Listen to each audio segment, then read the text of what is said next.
Let's return to Qatar, where England hammered Iran 6-2 on Monday in an emphatic World Cup opener thanks to 2 goals from Bukayo Saka and strikes by Jude Bellingham and Raheem Sterling before substitutes Marcus Rashford and Jack Grealish rounded off the rout. England had come close to taking the lead in the Group B opener with Harry Maguire heading against the crossbar before Bellingham, 19, steered in a header from a Luke Shaw cross in the 35th minute.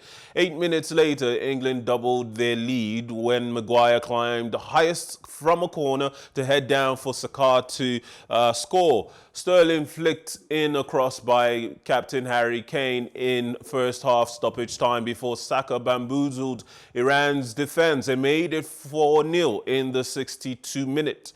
Mehdi Taremi narrowed the gap for Iran 3 minutes later, but Rashford made it 5-1, and Grealish, also coming off the bench, scored England's 6th.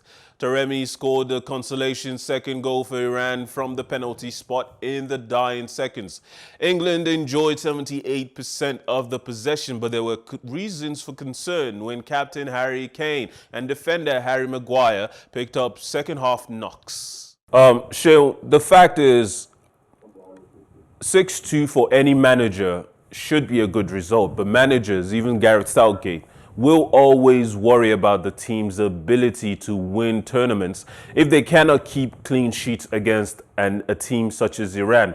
Even Pep Guardiola, managing Manchester City, even a 6-0 win still isn't always satisfactory for him because he's so meticulous in how he wants his team to play. Given that England weren't able to keep a clean sheet against Iran in this game, should Gareth Southgate worry that a team as stacked with talent as England are might suffer the same issues of loss in concentration against the bigger squads who will threaten them for 90 minutes straight? Mika, this morning I beg to disagree a bit. Reason being that if you look at where England was coming from and the kind of result they achieved yesterday, they have to be very excited with their performance. This is a very stubborn Iranian side, don't forget. And to have beaten them 6-2 is not a mean feat. Yes, I know the coach will be a bit livid that we should have tried to keep a clean sheet.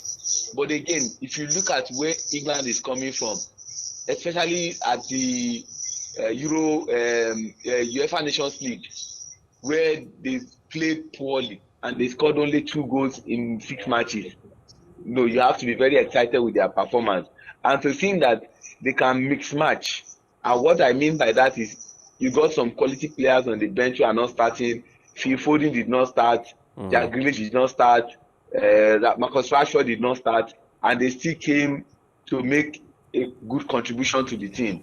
They see James Maddison who was injured. So they still have a quality side.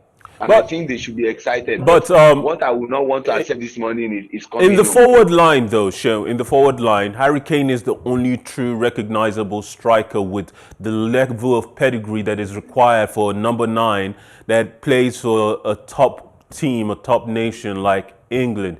Callum Wilson obviously is there, but just like Harry Kane, he can suffer injuries, niggling little knocks that can keep him out entirely. Without Harry Kane, does England have enough in the striker position to go all the way?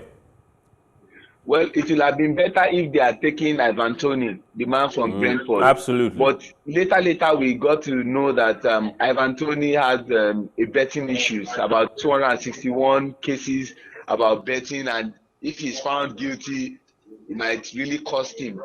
He's another striker that can do it. But in the absence of that, you could bring in a Callum Wilson who is not playing badly for Newcastle United. Or better still, the coach can just decide to say, I want to play a false 9. So if you Foden can operate in that position, Raheem Sterling can operate in that position, even a Marcus Rashford can operate in that position. So I think he's got plethora of talent that he can pick from. All right.